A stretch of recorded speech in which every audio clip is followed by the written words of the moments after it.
It's a sunny Sunday morning in Toronto, and the community divas are on the move. Social media consultants Eden Spodek and Connie Crosby are scoping out a location to produce the newest episode of their podcast, Community Divas.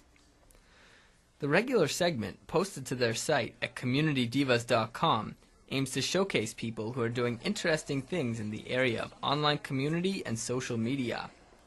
Since launching in iTunes' top 20 society and culture shows in August, the podcast has attracted nearly 60 subscribers and has made them a recognizable online brand.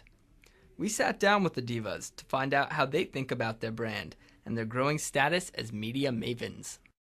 So why did you guys decide to call yourselves Community Divas? Well, first of all, we were trying to find a name that captured the idea of community that we wanted to talk about. Because we had a couple other names, and then when we found they weren't working and domain-wise they were a little weird, and I can't even remember what they were now. Yeah, this I think sort of captures what it is quickly. Like you kind of know what it's about. Yeah. What do you think it captures? Like what aspect of the show or your personalities do you think it captures? Well, divas. I don't know if we're ultimately divas, but It's kind of a joke. yeah. We're the anti-divas. Yeah, that's right. But I think just we sort of want to be the mavens online, the female mavens who know all about community and tell everybody about community. So it captures that a bit, I think. There's a heck of a lot of work that goes into recording each episode in terms of planning it, coordinating schedules, finding the right people to interview, coming up with interview questions, doing the actual recording, putting everything together in post-production, and then doing the show notes and all the other technical bits and pieces to get it up on iTunes at the end of the day so that people can listen. We haven't recorded any two episodes the exact same way.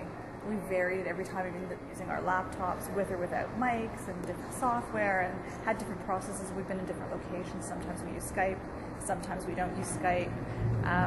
So that's all been interesting. The easy answer is our first supporters were the people who we really had built community with around Twitter. And they're people we know in real life, and I don't want to say, I don't really believe that Twitter in and of itself is community, but a lot of the people who are really supporting us and wanting us to launch our own podcast were people who we met in the social media enthusiast space. So when we kind of hinted around Twitter that we were going to do this, there were people all kind of cheerleading for us. So when we launched, they were there ready to listen. Now, on your site, you guys sort of call yourselves social media mavens. What is a social media maven?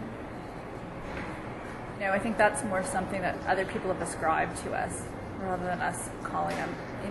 People see me in the street or email me or whatever and say, oh, because you're such a social media maven, and they may not have ever seen the Community Divas blog or listened to the podcast, but we've both been asked to speak on various things within social media as well within the last year.